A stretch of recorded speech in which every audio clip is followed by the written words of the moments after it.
നമസ്കാരം, ന്യൂസ് നൈറ്റിലേക്ക് സ്വാഗതം. NSSനെതിരെ ആഞ്ഞടിച്ച് CPIM സംസ്ഥാന സെക്രട്ടറി കോടിയേരി ബാലകൃഷ്ണൻ. ശബരിമല വിഷയത്തിൽ NSSുമായി യാതൊരു ചർച്ചയ്ക്കുമില്ല. മാടമ്പികളുടെ പിന്നാലെ നടക്കേണ്ട ഗതികേട് ഇപ്പോൾ CPIMനില്ല എന്നും കോടിയേരി ബാലകൃഷ്ണൻ ആലപ്പുഴയിൽ പറഞ്ഞു.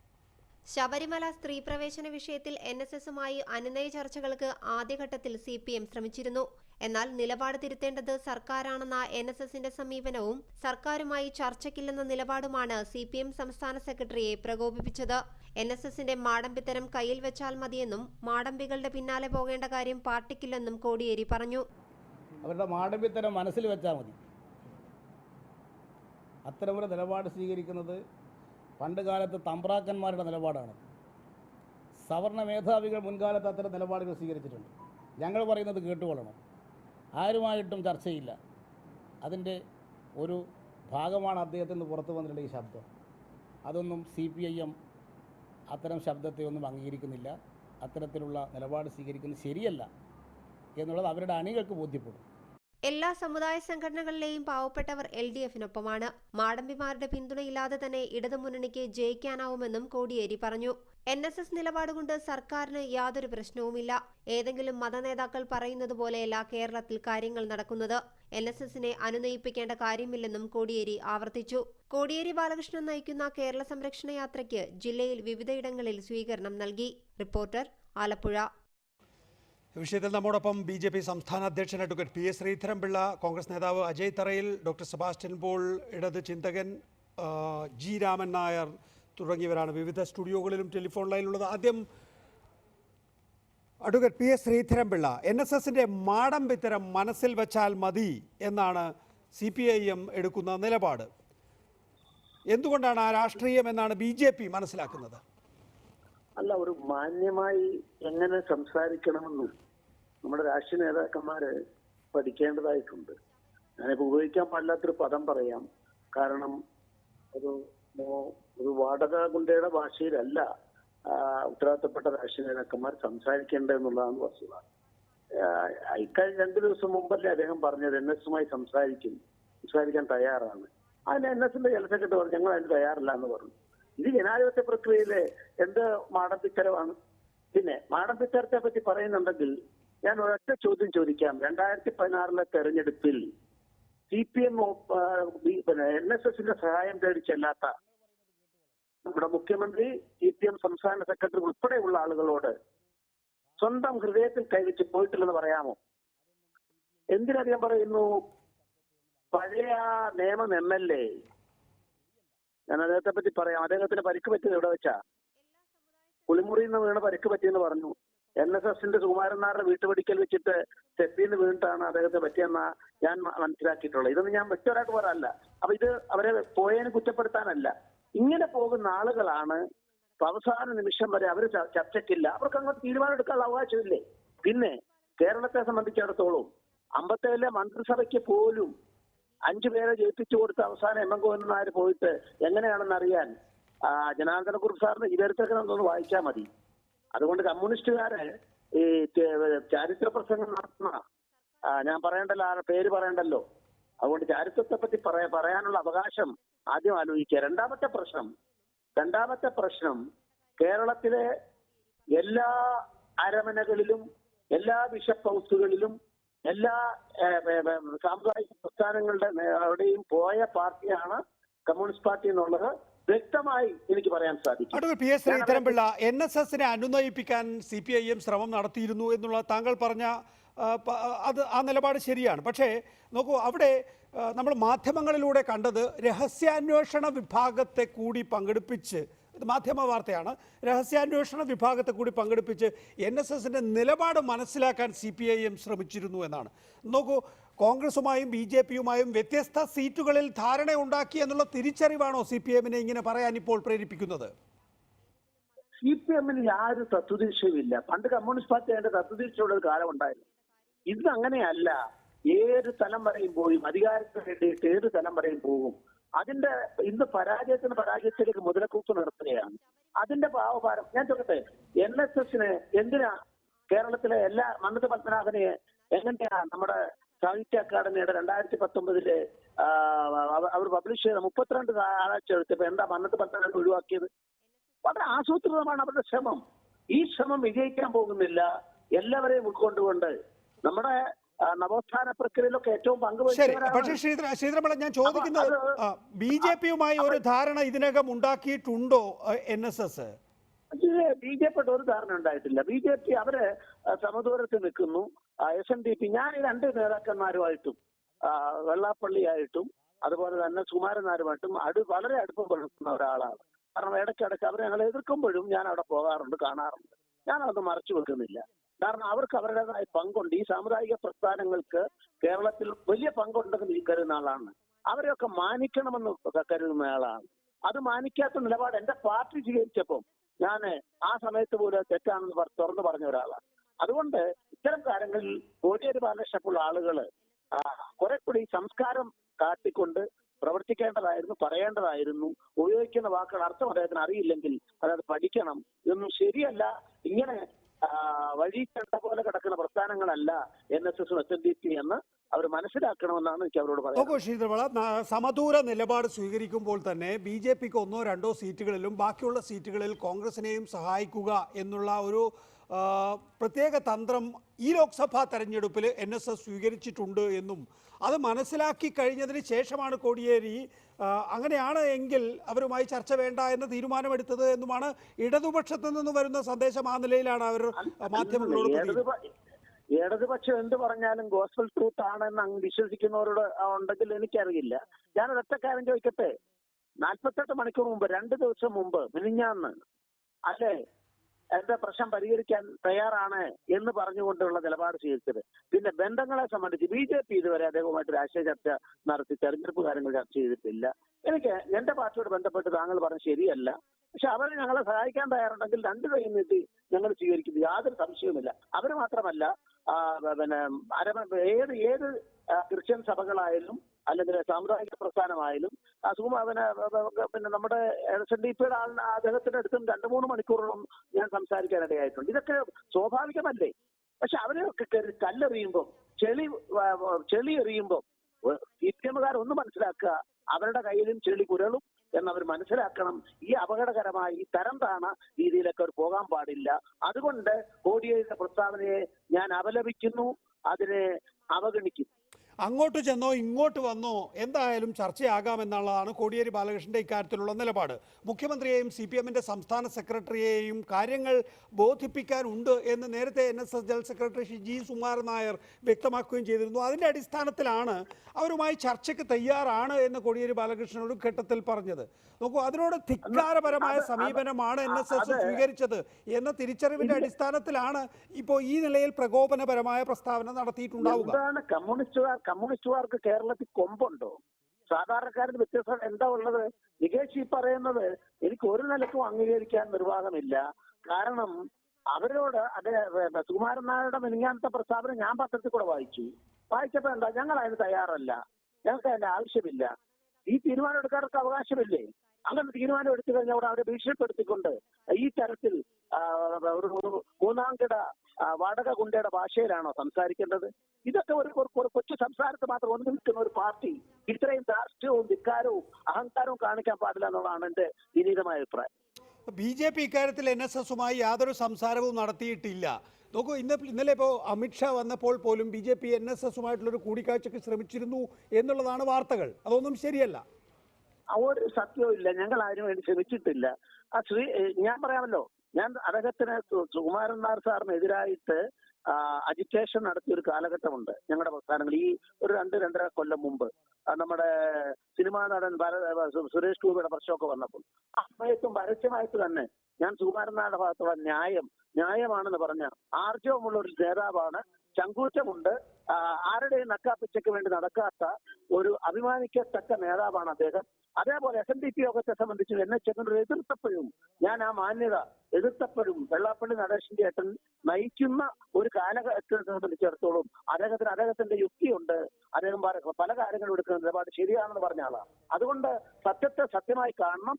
CPM അതിന് തയ്യാറാകുന്നതിന് പകരം ഇങ്ങനെ ചെളിവാരി എറിയുന്നത് ശരിയല്ല. അവരുടെ തന്നെ CPM ലിക്വിഡേഷനിലേക്ക് കാര്യങ്ങളെ കൊണ്ടെത്തിച്ചാൽ അതിൽ കൊടിയേരിക്ക് പങ്കുണ്ടെന്ന് ചരിത്രം നാളെ രേഖപ്പെടുത്തും. NSS തുറന്ന സമീപനം എടുക്കും എന്ന കാര്യത്തിൽ ഇപ്പോൾ വ്യക്തമായി. നേരെ മറിച്ച് അവർ മുൻകാലങ്ങളിൽ എടുത്തതുപോലെ സമദൂര സിദ്ധാന്തമായിരിക്കില്ല ഉണ്ടാവുക. UDF-നും BJP-ക്കും ഒരുപക്ഷെ NSS-ന്റെ പിന്തുണ വ്യത്യസ്ത സീറ്റുകളിൽ ലഭിച്ചേക്കാം. മറുപക്ഷത്ത് ഇടതുപക്ഷത്ത് SNDP യോഗമടക്കമുള്ള സമുദായ സംഘടനകൾ, നമുക്കറിയാമല്ലോ വനിതാ മതിലിൽ നിരവധി സമുദായ സംഘടനകൾ പങ്കെടുത്തിട്ടുണ്ട് എന്ന്. ഇത് ആ നിലയിലുള്ള ഒരു ബലാബലമാണോ സൃഷ്ടിക്കാൻ പോകുന്നത്? NSS ഒരു പക്ഷത്തും ബാക്കിയുള്ള സമുദായ സംഘടനകളെല്ലാം മറുപക്ഷത്തും എന്ന നിലയിൽ. കേരള രാഷ്ട്രീയം BJP-ക്ക് ഭാഗമായിട്ടുണ്ട്. ഞങ്ങൾക്കതിൽ യാതൊരു സംശയവുമില്ല. അതിലെല്ലാ സാമുദായിക പ്രസ്ഥാനങ്ങളുടെയും, ഇത് കേവലം ഹിന്ദുക്കളിൽ മാത്രം ഒതുങ്ങുന്ന ഹിന്ദു സാമുദായിക പ്രസ്ഥാനങ്ങൾ മാത്രമല്ല, ഒട്ടേറെ ക്രിസ്ത്യൻ സഭകളിൽപ്പെട്ടവരൊക്കെ, പ്രത്യേകിച്ച് മധ്യ തിരുവിതാംകൂറിന്റെ അല്ലെങ്കിൽ മധ്യ കേരളത്തിലൊക്കെ അതിന്റെ റിഫ്ലക്ഷൻസ്, പ്രതിഫലനം ഉണ്ടാകാൻ പോകുന്നു. ഇതൊന്നും കൊടുക്കവാങ്ങലല്ല.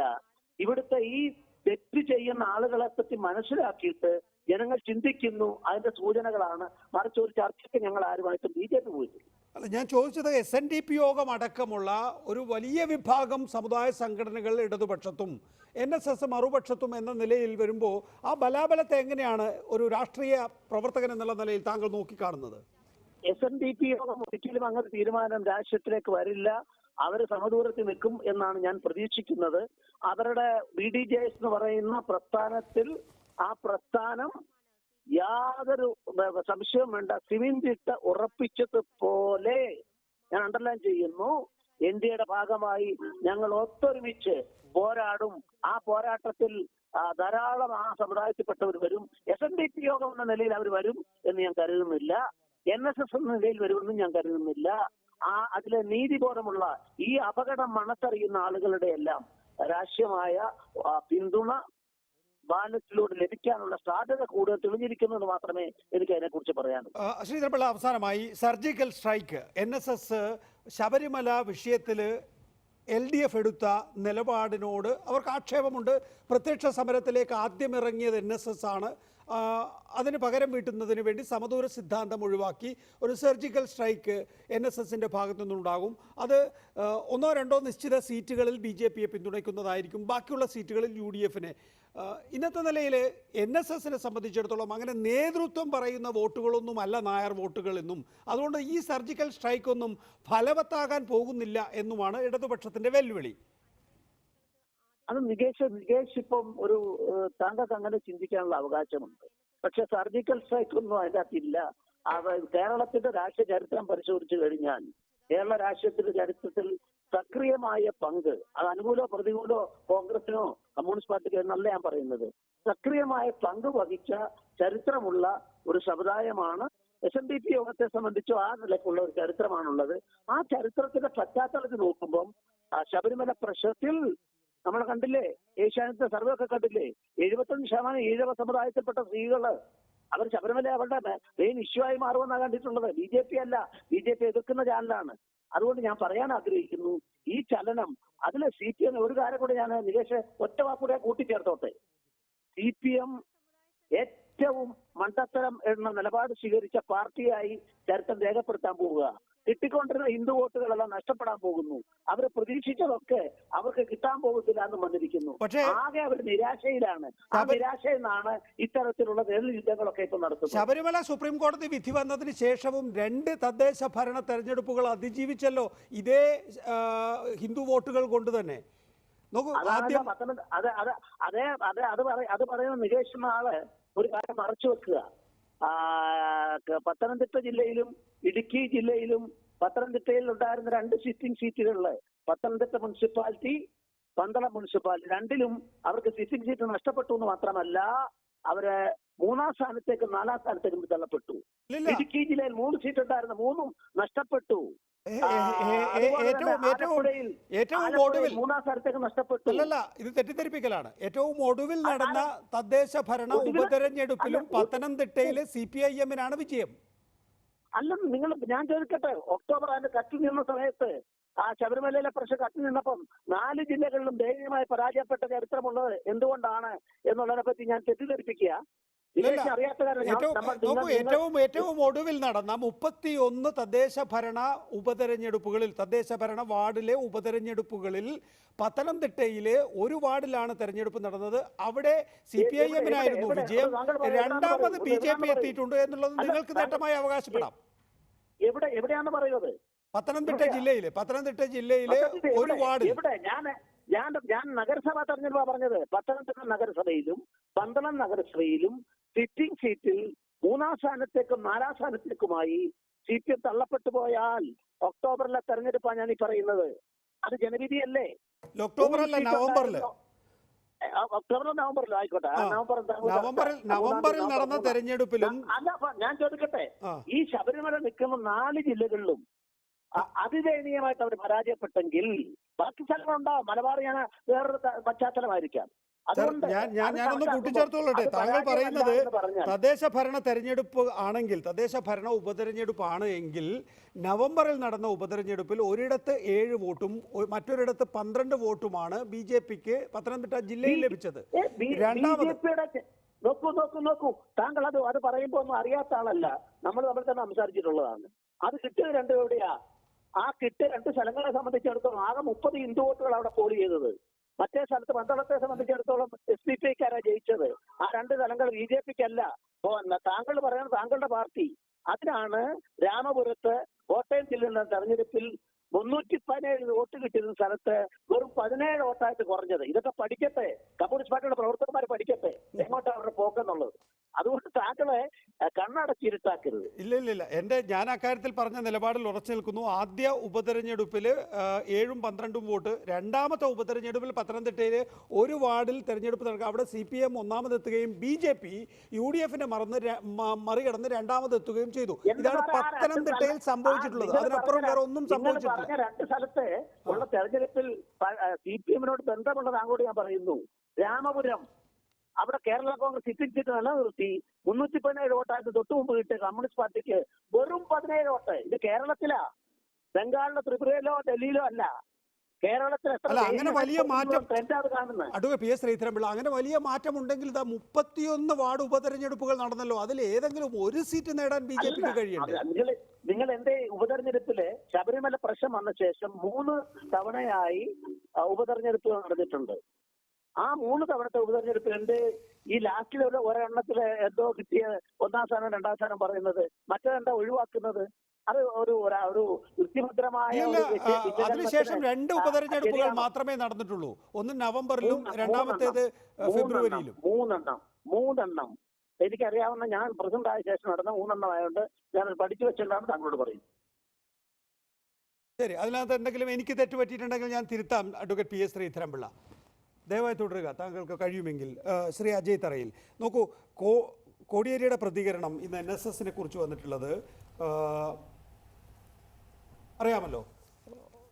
വലിയ പ്രമാണിത്തമാണ് NSS കാണിക്കുന്നത് എന്നാണ്, അല്ലെ, മാടമ്പിത്തമാണ് NSS കാണിക്കുന്നത് എന്നാണ്. ഇക്കാര്യത്തിൽ നിങ്ങൾ തമ്മിലൊരു ധാരണ ആയിക്കഴിഞ്ഞു? NSS-ഉമായിട്ടുള്ളൊരു ധാരണ ആയിക്കഴിഞ്ഞതിന് ശേഷമാണോ കോടിയേരി ഈ ബന്ധം മുറിച്ചു കളഞ്ഞിട്ടുള്ളത്? കോടിയേരി ബാലകൃഷ്ണൻ കഴിഞ്ഞ ഏതാനും നാളുകളായി കേരളത്തിലെ ഏറ്റവും കൂടുതൽ ജാതി വർഗീയത കേരള രാഷ്ട്രീയത്തിൽ ഉണ്ടാക്കിക്കൊണ്ടിരിക്കുന്ന ഒരു വ്യക്തിയാണ്. ചെങ്ങന്നൂർ തെരഞ്ഞെടുപ്പിന് ഞാൻ ഇതേ സ്ഥലത്ത് വന്നിരുന്ന് പറഞ്ഞിട്ടുണ്ടായി. ശ്രീ കോടിയേരി ബാലകൃഷ്ണൻ ചെങ്ങന്നൂർ തെരഞ്ഞെടുപ്പിൽ ജയിക്കാനും വേണ്ടി അദ്ദേഹം കേരളത്തിലെ ജാതിയുടെയും വർഗീയതയുടെയും ഒരു ഭൂതത്തെ തുറന്നു വിടുകയാണ്. അത് കേരളത്തിൽ അപകടകരമായ ഒരു രാഷ്ട്രീയ സ്ഥിതിവിശേഷം ഉണ്ടാക്കാൻ പോകുന്നു എന്ന് പറയുകയുണ്ടായി. ഇന്ന് അദ്ദേഹത്തിൻ്റെ ഈ പ്രസ്താവന ഞാൻ അദ്ദേഹത്തെ കേൾക്കുന്ന, അല്ലെങ്കിൽ അദ്ദേഹത്തോട് പറയാൻ ചങ്കൂറ്റമുള്ള ഏതെങ്കിലും ഒരു കമ്മ്യൂണിസ്റ്റുകാരോട് പറയാൻ ആഗ്രഹിക്കുന്നു. ശ്രീ സുകുമാരൻ നായരെക്കുറിച്ച് അല്ലെങ്കിൽ NSS-നെക്കുറിച്ച് മാടമ്പിത്തരമാണ്, അവർക്കിടെ രാഷ്ട്രീയമായി ഞങ്ങൾ നേരിടുമെന്നൊക്കെ പറയുന്ന ഈ വീരശൂര പരാക്രമം നാളത്തെ പത്രസമ്മേളനത്തിൽ SNDP-യോട് കാണിക്കാൻ ശ്രീ കോടിയേരിക്ക് ധൈര്യമുണ്ടോ? അദ്ദേഹത്തെ വെല്ലുവിളിക്കുന്ന നിരവധി വർഗീയ സംഘടനകൾ കേരളത്തിലുണ്ട്.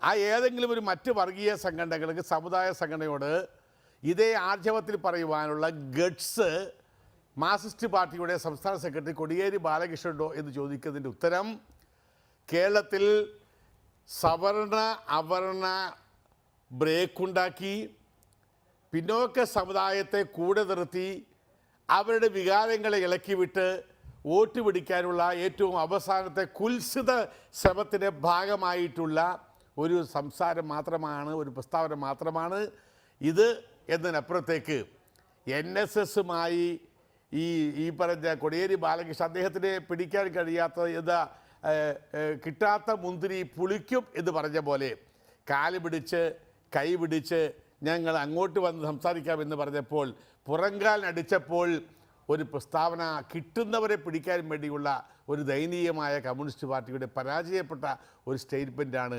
അല്ലാതെ കമ്മ്യൂണിസ്റ്റ് പാർട്ടിയുടെ അഭിമാനമുള്ള ഒരു പ്രസ്താവന എനിക്ക് തോന്നിയിട്ടില്ല. പക്ഷേ ശ്രീ അജയ് തറയിൽ നോക്കൂ, ഇക്കാര്യത്തിൽ CPMന്റെ സംസ്ഥാന സെക്രട്ടറിയോടും മുഖ്യമന്ത്രിയോടും താങ്കൾക്ക് കാര്യങ്ങൾ സംസാരിക്കാനുണ്ട് എന്നാണ് ജി സുകുമാരൻ നായർ നേരത്തെ പറഞ്ഞിരുന്നത്. അതിൻ്റെ അടിസ്ഥാനത്തിലാണ് NSSുമായി ചർച്ചയാകാം എന്ന് പറഞ്ഞിട്ടുള്ളത്. അത് അങ്ങോട്ട് ചെന്നിട്ടാണെങ്കിൽ പോലും ഞങ്ങൾക്ക് ഈഗോ ഇല്ല എന്ന നിലപാട് കൂടി വ്യക്തമാക്കുന്നു.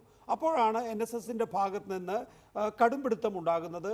അതുകൊണ്ടാണ് ഈ ഇത്തരം മാടമ്പിമാരോട് ചർച്ചയ്ക്ക് ഞങ്ങളില്ല, അങ്ങോട്ട് പോകാൻ ഉദ്ദേശിക്കുന്നില്ല എന്ന നിലപാടെടുത്തിട്ടുള്ളത്. ഈ സമുദായ സംഘടനകളുടെ വീട്ടുപടിക്കൽ എപ്പോഴും രാഷ്ട്രീയക്കാർക്ക് ഇങ്ങനെ കാവൽ കിടക്കണമെന്നുണ്ടോ? അവർക്ക് എതിർപ്പ് തോന്നുന്ന ഒരു വിഷയത്തിൽ സംസ്ഥാന ഭരണകൂടം സംസാരിക്കാൻ തയ്യാറാണെന്ന് ആ ഭരണകൂടത്തെ നയിക്കുന്ന പാർട്ടിയുടെ സെക്രട്ടറി പറയുമ്പോൾ അതിനോട് നിഷേധാത്മക നിലപാടെടുക്കുകയും ആ നിഷേധാത്മക നിലപാട് എടുക്കുന്നത് കൊണ്ട് തന്നെ വെറുമൊരു വോട്ടിന് വേണ്ടി മാത്രമല്ല ഞങ്ങളത് പറഞ്ഞത് എന്ന് വെളിപ്പെടുത്തുക കൂടിയല്ലേ കോടിയേരി ചെയ്തിട്ടുണ്ടാവുക? അല്ല, കോടിയേരി അദ്ദേഹം എന്തുകൊണ്ട് ഇപ്പോൾ പറഞ്ഞു? ശ്രീ സുകുമാരൻ നായർ അദ്ദേഹത്തിൻ്റെ പ്രസ്താവനയിൽ അദ്ദേഹം പറഞ്ഞു, ഞാൻ കാല് പിടിച്ചു, മുഖ്യമന്ത്രിയുടെ കാല് പിടിച്ചു, പാർട്ടി സെക്രട്ടറിയുടെ കാല് പിടിച്ചു, ശബരിമലയിൽ ആചാര ലംഘനം നിങ്ങൾ നടത്തരുത്, എന്ത് ചർച്ചയ്ക്ക് ഞാൻ തയ്യാറാണ് എന്ന് പറഞ്ഞ ഒരു സമുദായ നേതാവ് അല്ലെങ്കിൽ NSS ജനറൽ സെക്രട്ടറി അവിടെ കഴിഞ്ഞ 2-3 മാസക്കാലമായി ശബരിമലയിൽ ചെയ്യാവുന്ന മുഴുവൻ വിക്രികളും ചെയ്ത ഒരു പാർട്ടിയും ഗവൺമെൻറ്റും അവിടെ ചെയ്ത വിക്രികൾ മുഴുവനും തങ്ങളുടെ തലയിൽ ഒരു ഭാരമായി, തങ്ങൾക്കൊരു നഷ്ടമായി, തങ്ങൾക്കൊരു തീരാനഷ്ടമായി ഭവിച്ചു എന്ന് ഈ ജാഥയിലൂടെ അദ്ദേഹത്തിന് ബോധ്യപ്പെട്ടപ്പോൾ അദ്ദേഹം കാല് പിടിക്കാൻ തയ്യാറായി എന്ന് പറയുന്നത് ഏറ്റവും വലിയൊരു അവസരവാദപരമായ നിലപാടാണ്. അതിനെയാണ് നമ്മൾ എതിർക്കേണ്ടത്. അല്ലാതെ സുകുമാരൻ നായർ ആദ്യമേ നിലപാടെടുത്തതായി കാല് പിടിച്ചു. അദ്ദേഹം പറഞ്ഞല്ലോ, ഞാൻ അവരെ ഫോണിൽ വിളിച്ചു കാല് പിടിച്ചു പറഞ്ഞതാണ് നിങ്ങൾ ചെയ്യരുത്, ഞാൻ എവിടെയും ചർച്ചയ്ക്ക് വരാമെന്ന് പറഞ്ഞപ്പോൾ അന്നേരം മാടമ്പിത്തരം കാണിച്ച മുഖ്യമന്ത്രിയും പാർട്ടി സെക്രട്ടറിയും അന്നത്തെ മാടമ്പിമാർ ഇന്നത്തെ മാടമ്പിമാർ തന്നെയാണ്. അവരാണ് പറയുന്നത് ഇപ്പോൾ ഞങ്ങളല്ല മാടമ്പി, ഇവിടെ NSS സെക്രട്ടറിയാണ് മാടമ്പി എന്ന് പറയുന്ന അവസരവാദം തികച്ചും അവസരവാദപരമായ ഒരു നിലപാടല്ലേ?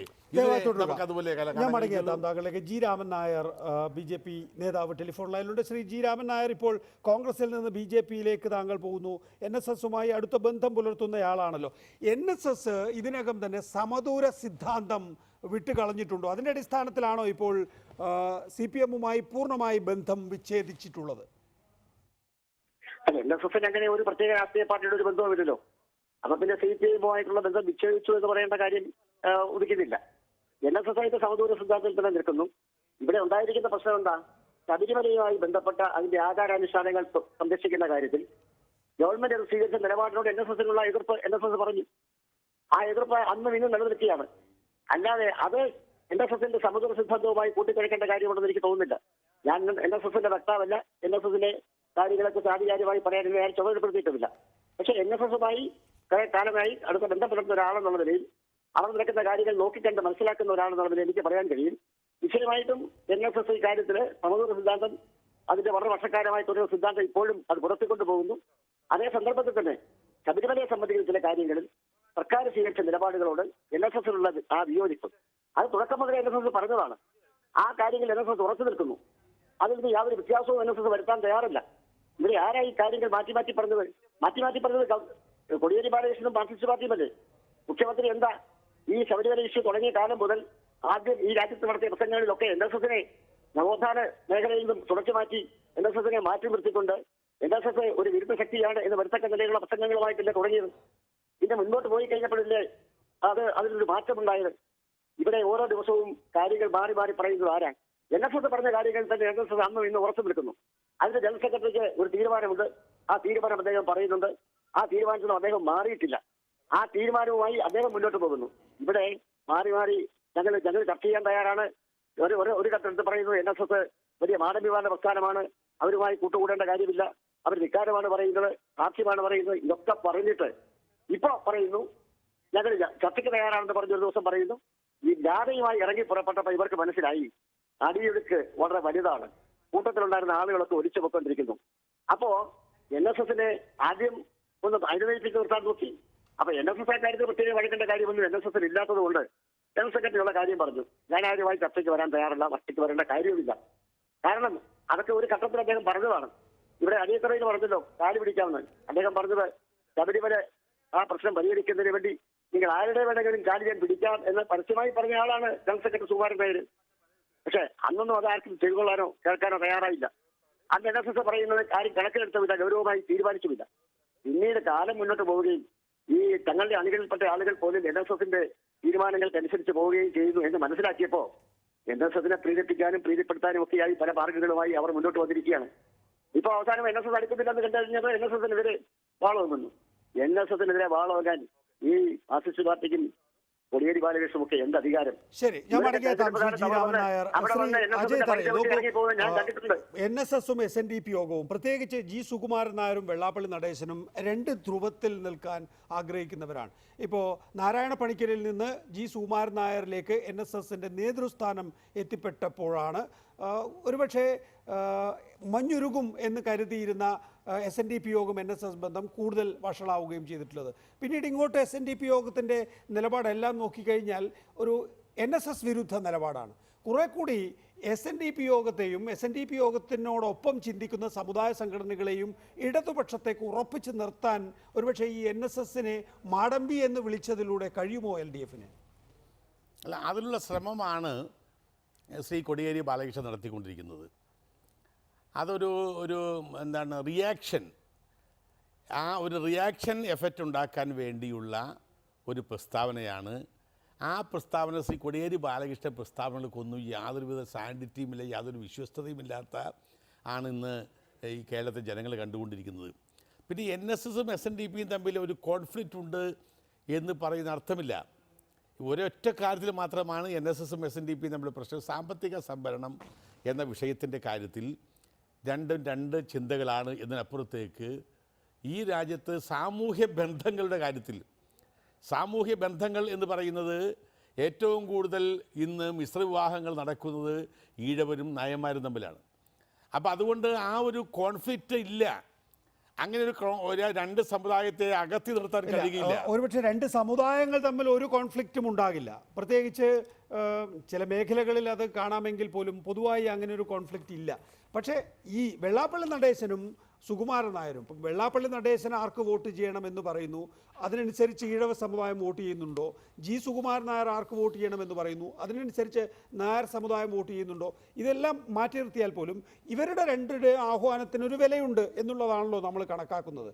ഇതുവരെ നമുക്ക് മനസ്സിലാക്കുന്നത് SNDP യോഗത്തിൻ്റെ ധാർമ്മിക പിന്തുണയുള്ള BDJS BJP പക്ഷത്താണ് എന്നാണ്. പക്ഷേ വെള്ളാപ്പള്ളി നടേശൻ എടുക്കുന്ന നിലപാട് പിണറായി വിജയൻ അനുകൂലമാണ്, CPM-ന് അനുകൂലമാണ്. അവർക്ക് കുറെ കൂടി ഉശിരുള്ള നിലപാടെടുക്കാൻ ഒരുപക്ഷെ ഈ NSS-നെ ഈ നിലയിൽ വിമർശിക്കുന്നതിലൂടെ സാധിച്ചേക്കാം. അങ്ങനെ ഒരു മോഹം എന്തായാലും കോടിയേരി ബാലകൃഷ്ണൻ SNDP യോഗത്തെ കൊണ്ട് ഇങ്ങനെ ശ്രീ കോടിയേരി ബാലകൃഷ്ണൻ സ്റ്റേറ്റ്മെൻറ്റോടുകൂടി അത് കൊള്ളാം എന്ന് പറയിപ്പിക്കാൻ ശ്രമമാണ്. പക്ഷേ അത് നടക്കാൻ പോകുന്നില്ല. കാരണം ഇവിടെ SNDP യോഗത്തെ വഞ്ചിച്ചിരിക്കുകയാണ് ഈ പാർട്ടിയും ഈ ഗവൺമെൻറ്റും. SNDP യോഗത്തെ വഞ്ചിച്ചുകൊണ്ടാണ് ഈ രാജ്യത്തെ ഒരു തെരഞ്ഞെടുപ്പിന് പോകുന്നത്. കാരണം സാമുദായിക സംവരണമല്ല, ഈ രാജ്യത്ത് സാമ്പത്തിക സംവരണമാണ് വേണ്ടത് എന്ന് പറയുന്ന UPA ഗവൺമെൻറ്റിൻ്റെ ബില്ലിനെ അനുകൂലിച്ച് വോട്ട് ചെയ്തു. ഞങ്ങൾ വോട്ട് ചെയ്തിട്ടുണ്ടാകും, അത് വേറെ കാര്യം. വോട്ട് ചെയ്ത് മാത്രമല്ല, ദേവസ്വം ബോർഡുകളിൽ ഈ മുന്നോക്ക ജാതിയിലെ ആളുകൾക്ക് സംവരണം ഏർപ്പെടുത്തിയ നിലപാട് സ്വീകരിക്കുക കൂടി ചെയ്തുകൊണ്ട് താത്വികമായും അടിസ്ഥാനപരമായും SNDP എന്ന് പറയുന്ന ഈഴവരാതി പിന്നോക്ക സമുദായങ്ങളെ വഞ്ചിച്ചുകൊണ്ടും ആ SNDP യോഗത്തിൻ്റെ മഹാഭൂരിപക്ഷം അംഗങ്ങൾ ശബരിമലയിൽ യുവതീ പ്രവേശനം പാടില്ല എന്ന് ആഗ്രഹിച്ചപ്പോൾ പോലും അവരെ കൂട്ടുപിടിച്ച് ഈ രാജ്യത്തൊരു നവോത്ഥാന മതിൽ തീർത്തടിച്ച് പിറ്റേന്ന് രാത്രി അവിടെ യുവതികളെ പ്രവേശിപ്പിച്ചപ്പോൾ ശ്രീമതി വെള്ളാപ്പള്ളി നടേശൻ്റെ ഭാര്യ ശ്രീമതി പ്രീതി നടേശൻ ഞങ്ങളെ വഞ്ചിച്ചു, ഇത് വഞ്ചകരാണ് എന്ന് പറഞ്ഞതോടു കൂടി ഈ ഗവൺമെന്റിനോടുള്ള SNDP യോഗത്തിന്റെയും അതൊക്കെ പ്രീതി നടേശൻ പിൽക്കാലത്ത് അറിയാമല്ലോ. അതൊക്കെ പ്രീതി നടേശൻ നിഷേധിച്ചിട്ടുണ്ട്. അല്ല, നിശ്ചയിക്കലെന്നും ആയിക്കൊള്ളട്ടെ, അതിനുശേഷം ഒരു നല്ല സ്മൂത്തായ ഒരു റിലേഷൻഷിപ്പ് അവർക്കുണ്ടാക്കാൻ കഴിഞ്ഞിട്ടില്ല SNDP യോഗവുമായി. SNDP യോഗം ഒരു കാരണവശാലും ഇന്നത്തെ മാർക്സിസ്റ്റ് സഖാക്കളെയോ മാർക്സിസ്റ്റ് പാർട്ടി നേതൃത്വത്തെയോ അംഗീകരിക്കുന്ന ഒരു പ്രസ്ഥാനമായി എനിക്ക് തോന്നിയിട്ടില്ല.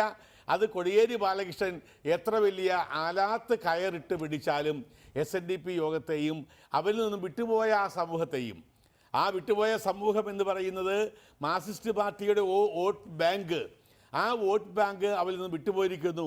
ആ സമൂഹത്തെ എന്ത് ജാതീയമായ പ്രസ്താവന, അദ്ദേഹം പറഞ്ഞല്ലോ സവർണ അവർണ, എന്തൊരു ഹീനമായ പ്രസ്താവന. ഇന്ന് കേരളത്തിലുണ്ടോ സവർണ അവർണ വ്യത്യാസം? കേരളത്തിൽ സവർണ അവർണ വ്യത്യാസമില്ല. ആരാണ് സവർണർ? ആരാണ് സവർണർ ആരാണ് എന്നതിനെക്കുറിച്ച് കോടിയേരി ബാലകൃഷ്ണൻ പറയാമോ? നായർ സമുദായം സവർണ വിഭാഗത്തിൽപ്പെട്ടതാണോ? ദയവായി തുടരുക. ഡോക്ടർ സെബാസ്റ്റ്യൻ പോൾ നോക്കൂ,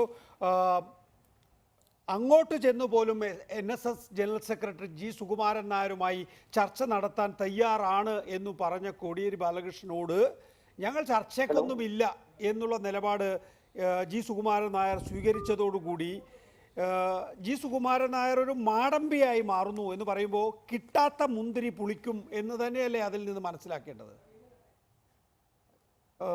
അദ്ദേഹത്തിലേക്ക് മടങ്ങിയെത്താണ്.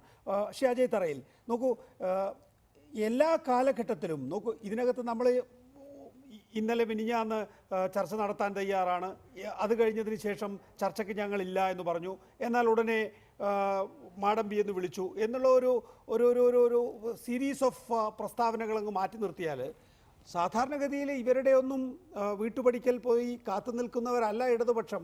ഞങ്ങളോട് എന്തെങ്കിലും ഇങ്ങോട്ട് വർത്തമാനം പറഞ്ഞാൽ ഞങ്ങൾ അതേ നിലയിൽ തെരഞ്ഞെടുപ്പാണോ എന്നൊന്നും നോക്കാറില്ല, അങ്ങോട്ടും വർത്തമാനം പറയാറുണ്ട് എന്ന് പറയുന്നവരാണ് എപ്പോഴും CPM-ൻ്റെ നേതാക്കളും ഇടതുപക്ഷ നേതാക്കളും. അതാണ് ഇവിടെ നികേഷിനെ പോലുള്ള മാധ്യമ പ്രവർത്തകർക്ക് ഉള്ള തെറ്റിദ്ധാരണ. നമ്മുടെ വിമോചന സമരകാലം മുതൽ ഇന്ത്യൻ നാഷണൽ കോൺഗ്രസുമായി NSS-ഉം SNDP-യും കേരളത്തിലെ സംഘടനകളൊക്കെ നല്ല ബന്ധത്തിലാണ്. ഞങ്ങൾ അവരുമായി പരസ്യമായി കൈകോർക്കുന്ന ഒരു രാഷ്ട്രീയ പ്രസ്ഥാനമാണ്. പരസ്യമായി കൈകോർക്കുമ്പോൾ അവരുമായി പിണങ്ങിയിട്ടുണ്ട്, അവരുമായി ഇണങ്ങിയിട്ടുണ്ട്. അവരുമായി പിണങ്ങുന്ന സമയത്തൊക്കെ അവരെ ആക്ഷേപിച്ചുകൊണ്ട്, അവരെ പരിഹസിച്ചുകൊണ്ട് ഞങ്ങൾ വലിയ ആളുകളാണ് എന്ന് ഞങ്ങൾ പറയാറില്ല. കാരണം ഒരു സമുദായ സംഘടനയ്ക്ക് കൊടുക്കേണ്ടതായ എല്ലാ അപ്രഹാൻസും കൊടുത്തുകൊണ്ട് തന്നെയാണ് കേരളത്തിൽ കോൺഗ്രസ് പ്രസ്ഥാനം മുന്നോട്ട് പോയിട്ടുള്ളത്, ഇന്ത്യയിൽ കോൺഗ്രസ് പ്രസ്ഥാനം നിലനിന്നിട്ടുള്ളത്. പക്ഷേ മാർക്സിസ്റ്റ് പാർട്ടി അങ്ങനെയല്ല. ഞങ്ങൾ NSS-നകത്ത് പോകുന്നത് MC റോഡിൽ നിന്നുമുള്ള NSS-ൻ്റെ ഗേറ്റിലൂടെ കാർ ഓടിച്ച് പോകുമ്പോൾ മാർക്സിസ്റ്റ് പാർട്ടി പിന്നിലെ മതൽ ചാടി വന്നാണ് ചർച്ച നടത്തുന്നത്. അവർ ചെയ്യുന്നതാ. അവര് ഏജന്റുമാരെ വിട്ട് ചർച്ച നടത്തി, അവർ ഏജന്റുമാരെ വിട്ട് കാര്യങ്ങൾ സംസാരിച്ച് എല്ലാ സമുദായങ്ങളെയും എന്ന് പറഞ്ഞാൽ സുന്നികളാണെങ്കിലും ശരി, മുസ്ലിംസിൻ്റെ സമുദായങ്ങളാണെങ്കിലും ശരി, ഓർത്തഡോക്സ് വിഭാഗത്തെയാണെങ്കിലും ശരി, യാക്കോ വിഭാഗത്തെയാണെങ്കിലും ശരി, NSS-ൻ്റെ ആളുകളെയാണ് എല്ലാ വിഭാഗങ്ങളുമായും ഇപ്പോൾ ശ്രീ വെള്ളാപ്പള്ളി നടേശനുമായി സെക്രട്ടേറിയറ്റിൽ നടത്തിയ ചർച്ചയല്ലേ നമുക്കറിയാവൂ. പക്ഷേ ഏതെല്ലാം ഏജൻസികൾ വഴി ഏതെല്ലാം രീതിയിൽ എവിടെയെല്ലാം മതിലിയാടി തലയിൽ തുണിയിട്ട് പോയി ചർച്ച നടത്തി ആ സമുദായ സംഘടനകളെ വോട്ട് വാങ്ങാൻ വേണ്ടിയുള്ള, ഞാൻ പറഞ്ഞില്ലേ, ഞാൻ ഉപയോഗിക്കുന്നു, ഹീനമായ നിലപാട് സ്വീകരിക്കാൻ മടിയില്ലാത്ത രാഷ്ട്രീയ പ്രസ്ഥാനമാണ് കേരളത്തിലെ മാർക്സിസ്റ്റ് പാർട്ടി. അതുകൊണ്ട് ഞാൻ പറയുന്നു, അതാണ് ഏറ്റവും വലിയ ഹിപ്പോക്രസി. ആ ഹിപ്പോക്രസി എന്തുകൊണ്ട് അവർക്ക് കളഞ്ഞുകൂടാ? ഞാൻ ഒന്നുകൂടി ഡോക്ടർ സെബാസ്റ്റ്യൻ പോളിനെ ശ്രമിക്കട്ടെ. ഡോക്ടർ സെബാസ്റ്റ്യൻ പോൾ കേൾക്കാമോ? ഡോക്ടർ സെബാസ്റ്റ്യൻ പോൾ താങ്കൾക്ക് കേൾക്കാമോ? ഡോക്ടർ സെബാസ്റ്റ്യൻ പോൾ കേൾക്കാമോ? ഇല്ല. ചെറിയ പ്രശ്നമുണ്ട് എന്ന് തോന്നുന്നു. ഞാൻ വീണ്ടും ആ ചോദ്യം ആവർത്തിക്കണ്ടല്ലോ എന്ന് വിചാരിച്ചിട്ടാണ് ആദ്യം തന്നെ കേൾക്കാമോ എന്ന് ചോദിച്ചിട്ടുള്ളത്. ഇതെല്ലാം ശ്രീ അജയ് തറയിൽ രാഷ്ട്രീയമാണ്. അതായത് ഞങ്ങൾ നേരിട്ട് ചങ്ങനാശ്ശേരിയിൽ കാറോടിച്ചു പോകും, പക്ഷേ ഇടതുപക്ഷം മതിൽ ചാടിയിട്ടാണ് ഇവരോടൊക്കെ ചർച്ച നടത്താറുള്ളത് എന്നുള്ളത്. ഈ കാര്യങ്ങൾ വിമർശന വിധേയമാക്കിയിട്ടുള്ളത് ഇടതുപക്ഷത്തു നിന്നല്ല, കോൺഗ്രസിലെ തന്നെ ആദർശ ധീരന്മാരെന്ന് പേരിട്ട് വിളിക്കുന്നവരാണ് പറയുന്നത്. നാഷണൽ ഹൈവേയിൽ ഔട്ട്ലെറ്റ് തുറന്നിരിക്കുന്നു ചില സമുദായ നേതാക്കൾ, അവരുടെ അടുത്തേക്ക് ഈ പറയുന്ന രീതിയിൽ പായും കിടക്കയും തലേണയും ഒക്കെ ആയിട്ട് പോകുന്നത് കോൺഗ്രസ് നേതാക്കളാണ്, അവരോട് ഞങ്ങൾക്ക് പുച്ഛമാണ് എന്നുള്ളത്. ഇതൊന്നും ആ കോണ്ടെക്സ്റ്റിൽ പറയേണ്ട കാര്യങ്ങളല്ല, അതെല്ലാം വേറെ കോണ്ടെക്സ്റ്റാണ്. എങ്കിൽ പോലും നേരത്തെ 2 കൊലപാതകങ്ങൾ നടന്നപ്പോൾ പറഞ്ഞില്ലേ ഇതൊക്കെ തെരഞ്ഞെടുപ്പിന് തൊട്ട് മുമ്പ് ചെയ്യുമെന്ന്. ഇത് വേണമെങ്കിലും അങ്ങനെ പറയാം. തെരഞ്ഞെടുപ്പിന് തൊട്ട് മുമ്പിൽ പോലും ഒരു സമുദായ നേതാവിനെ ഈ നിലയിൽ ഭർഷിക്കാൻ പര്യാപ്തമായ രീതിയിലുള്ള രാഷ്ട്രീയമായ ഇച്ഛാശക്തി, നിശ്ചയദാർഢ്യം ഉള്ള ഒരു പ്രസ്ഥാനമാണ് CPIM. അവരങ്ങനെ പറയുന്നുണ്ട്. അതായത് അതല്ല ഞാൻ പറഞ്ഞത്, റിവേഴ്സ് ഇഫക്റ്റിന് വേണ്ടി ഒരു പന്ത് അങ്ങോട്ടടിച്ച് അതിൽ വേഗത്തിൽ തിരിച്ച് ഇങ്ങോട്ട് മറ്റുള്ള ആളുകളെ, കാരണം NSSനെ എതിർക്കുന്ന ആളുകൾ അല്ലെങ്കിൽ NSSനെ പരിഹസിച്ചാൽ സന്തോഷിക്കുന്ന ആളുകളുടെ പിന്തുണ വാങ്ങാൻ വേണ്ടിയുള്ള ഒരു വലിയ ഗെയിമാണ് ശ്രീ കോടിയേരി ബാലകൃഷ്ണൻ കളിച്ചിട്ടുള്ളത്. ആ ഗെയിമിലും അദ്ദേഹം പരാജയപ്പെടാൻ പോവുകയാണ്. ഇവിടെ ആ ഗെയിമിലും അദ്ദേഹം പരാജയപ്പെടാൻ പോകുന്നു. കാരണം ഇവരെ ജാതിക്ക് ഞാൻ 2 കാര്യമുണ്ട്. കോൺഗ്രസ് സമുദായ സംഘടനകളുടെ കൂടെ പോകുന്നതോ സമുദായ സംഘടനകളുടെ നേതാക്കന്മാരെ ചർച്ച നടത്തുന്നതോ ഈ കുറേ വിപ്ലവകാരികൾ ആയ ആളുകൾ എന്ന് പറയുന്ന ചെറുപ്പക്കാർ കോൺഗ്രസ് എന്ന് പറയുന്നുണ്ടാവാം. ഞാനും ഒരു കാലത്തൊക്കെ ആ നിലപാടുകാരനായിരുന്നു. അതെല്ലാം ശരിയായിരിക്കാം. പക്ഷേ മാർക്സിസ്റ്റ് പാർട്ടി സമുദായ സംഘടനകളുടെ തിണ്ട നിരങ്ങുന്നു എന്ന് പറയുമ്പോൾ ഉണ്ടാകുന്ന ഒരു വലിയ ദയനീയാവസ്ഥയുണ്ട്. 192 സമുദായ സംഘടനകളുടെ പ്രസിഡന്റുമാരെയും സെക്രട്ടറിമാരെയും വിളിച്ച് അവരുമായി കുശലാന്വേഷണം നടത്തി അവരെ ഒപ്പം നിർത്താൻ നടത്തിയ ശ്രമങ്ങൾ എന്ന് പറയുന്നത് ഈ രാജ്യത്തെ ഒരു തൊഴിലാളി വർഗ രാഷ്ട്രീയ പാർട്ടി ഒരു വർഗീയ രാഷ്ട്രീയ പാർട്ടിയുടെ മുഖംമൂടി അല്ലെങ്കിൽ അതിൻ്റെ ആ തൊഴിലാളി വർഗ രാഷ്ട്രീയ പാർട്ടിയുടെ മുഖംമൂടി വലിച്ചെറിഞ്ഞ് അവിടെ യഥാർത്ഥ മുഖം പുറത്തു കൊണ്ടുവന്നിരിക്കുന്നു എന്ന് പറയേണ്ട അവസ്ഥയിലേക്കാണ് കാര്യങ്ങൾ നിൽക്കുന്നത് എന്ന യാഥാർത്ഥ്യമാണ് നമ്മൾ കാണാൻ കഴിയുന്നത്. ജി സുകുമാരൻ നായർ, ശ്രീ ജി രാമൻ നായർ, നോക്കൂ, 2 കാര്യങ്ങൾ. ഒന്ന്, UDFനോ അല്ലെങ്കിൽ BJPക്കോ ആർക്കായിരിക്കും NSSൻ്റെ വോട്ട് പോവുക എന്നതാണ് ഈ തെരഞ്ഞെടുപ്പിൽ ഉറ്റുനോക്കുന്ന വസ്തുത. അത് ജി സുകുമാരൻ നായർ NSS പറയുന്നിടത്താണ് NSSൻ്റെ വോട്ടുകൾ പോവുക എന്നുള്ളതാണല്ലോ. അത് ഞങ്ങൾ തെരഞ്ഞെടുപ്പിൽ കാണിച്ചു തരാം എന്നുള്ളതാണ് ഇക്കാര്യത്തിൽ സ്വീകരിച്ചിട്ടുള്ള നിലപാട്. എന്തായാലും ഈ തെരഞ്ഞെടുപ്പിൽ ശബരിമല വിഷയത്തിൽ ഇടതുപക്ഷ ജനാധിപത്യ മുന്നണി സ്വീകരിച്ച നിലപാടിന് എതിരായ ഒരു നിലപാട് സ്വീകരിക്കാൻ ഉറച്ചു കഴിഞ്ഞിരിക്കുന്നു. സമദൂര സിദ്ധാന്തമൊക്കെ ചിലപ്പം മടക്കി വീട്ടിൽ വെക്കുമായിരിക്കും. അങ്ങനെയാണെങ്കിൽ അത് BJPക്കാണോ കോൺഗ്രസിനാണോ പോവുക എന്നുള്ളതാണ് ഇക്കാര്യത്തിൽ നമുക്ക് അറിയേണ്ട കാര്യം. എന്തെങ്കിലും സൂചന ജി സുകുമാരൻ നായർ നൽകുന്നുണ്ടോ ഇക്കാര്യത്തിൽ? ഞാൻ അദ്ദേഹവുമായി രാഷ്ട്രീയ ചർച്ചയൊന്നും പകർത്താറില്ല. അതുകൊണ്ട് തന്നെ അദ്ദേഹത്തിന്റെ രാഷ്ട്രീയ അഭിപ്രായം എന്താണ് എന്ന് എനിക്കറിയില്ല. പക്ഷെ അദ്ദേഹം എടുത്ത നിലപാടുകൾ, ആ നിലപാടുകൾ നായർ സമുദായ അംഗങ്ങൾക്ക് മനസ്സിലായിട്ടുണ്ട്. നായർ സമുദായത്തിലെ അംഗങ്ങൾ NSSന്റെ ജനറൽ സെക്രട്ടറിയുടെ വാക്കുകൾ അതിന്റെ വരികൾക്കിടയിലൂടെ വായിക്കാൻ പ്രാപ്തിയുള്ളവരാണ്. അപ്പൊ നിശ്ചയമായും ശബരിമലയുമായി ബന്ധപ്പെട്ട ആചാരാനുഷ്ഠാനങ്ങൾ സംരക്ഷിക്കാൻ മുന്നോട്ട് വരുന്ന ആളുകൾക്ക് ധാർമ്മികമായ പിന്തുണ നായർ സർവീസ് സൊസൈറ്റിയുടെ ഭാഗത്തുനിന്നുണ്ടാകും എന്നുള്ള പ്രതീക്ഷ അത് വെറും പ്രതീക്ഷയാണ് എന്ന് ജി രാമൻ നായർ, താങ്കൾക്ക് BJPയുടെയും NSSന്റെയും നിലപാടുകൾ മനസ്സിലാക്കുമ്പോൾ ബോധ്യപ്പെടുന്നതല്ലേ? ഒരു ഘട്ടത്തിലും RSSുമായി സഹകരിക്കാത്ത കേരളത്തിലെ കൂട്ടരാണ് NSS. എന്തുകൊണ്ടാണെന്ന് അറിയാമല്ലോ.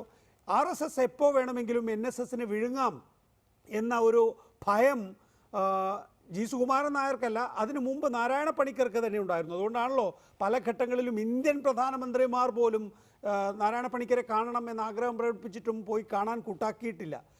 ആ ഭയം നാരായണ പണിക്കർക്കുണ്ടായിരുന്ന ഭയം ജി സുകുമാരന്മാർക്ക് ഇല്ലാതിരിക്കാൻ ഒരു നിവൃത്തിയുമില്ല. അതുകൊണ്ടാണ് BJP പല ഘട്ടങ്ങളിലും ചർച്ചകൾക്ക് വിളിച്ചിട്ടുണ്ട്. ഇന്ന് പോലും ബി ജെ പിക്ക് ഒരു ചർച്ച സാധ്യമായിട്ടില്ല. ശരിയാണ്, അഡ്വക്കേറ്റ് പി എസ് ശ്രീധരൻപിള്ളയൊക്കെ ചങ്ങനാശ്ശേരി വഴി പോകുമ്പോൾ അവിടെ കയറാറുണ്ട്, കയറാൻ അനുവദിക്കാറുമുണ്ട്. അതിനപ്പുറത്തേക്ക് RSSൻ്റെ നേതൃത്വത്തിലുള്ള ഒരു ചർച്ചയിലോ അല്ലെങ്കിൽ സംഘപരിവാറിൻ്റെ മറ്റേതെങ്കിലും സംഘടനയുമായിട്ടുള്ള ഒരു ചർച്ചയിലോ ഇതുവരെ NSS പങ്കെടുത്തിട്ടില്ല. അതുകൊണ്ട് ആ മോഹം എന്ന് പറയുന്നത് ചിലപ്പോൾ 1-2 സീറ്റുകൾക്ക് അപ്പുറത്തേക്ക് വച്ചു പുലർത്താൻ ഇടമില്ല ഇന്നും കേരള രാഷ്ട്രീയത്തിൽ NSSുമായി ബന്ധപ്പെട്ട്. NSSൽ എല്ലാ രാഷ്ട്രീയക്കാരുമുണ്ട്. നിങ്ങൾക്ക് അറിയാമല്ലോ, NSS എന്ന് പറയുന്നത് വളരെ വിശാലമായ ഒരു പ്രസ്ഥാനം. കേരളത്തിലെ അങ്ങോളം ഇങ്ങോളം നിറഞ്ഞു നിൽക്കുന്ന 5000-ഓളം കരയോഗങ്ങളുള്ള ഒരു പ്രസ്ഥാനം. ആ കരയോഗത്തിൽ 100 കണക്കിന് നായന്മാർ. അപ്പൊ അവർക്കൊക്കെ വ്യക്തിപരമായ രാഷ്ട്രീയ അഭിപ്രായമുള്ളവരുണ്ടാവാം. അപ്പൊ ആ NSS അതെല്ലാം ഉൾക്കൊണ്ടുകൊണ്ട് തന്നെയാണ് NSSന്റെ നേതൃത്വം പ്രവർത്തിക്കുന്നത്. അതിനകത്ത് ഈ കഴിഞ്ഞ ദിവസം കൊടിയേരി ബാലകൃഷ്ണൻ അവകാശപ്പെട്ടല്ലോ, കമ്മ്യൂണിസ്റ്റുകാരുമുണ്ട്, ധാരാളം കമ്മ്യൂണിസ്റ്റുകാരും NSSനകത്തുള്ള ഇല്ലെന്നല്ല പറയുന്നത്.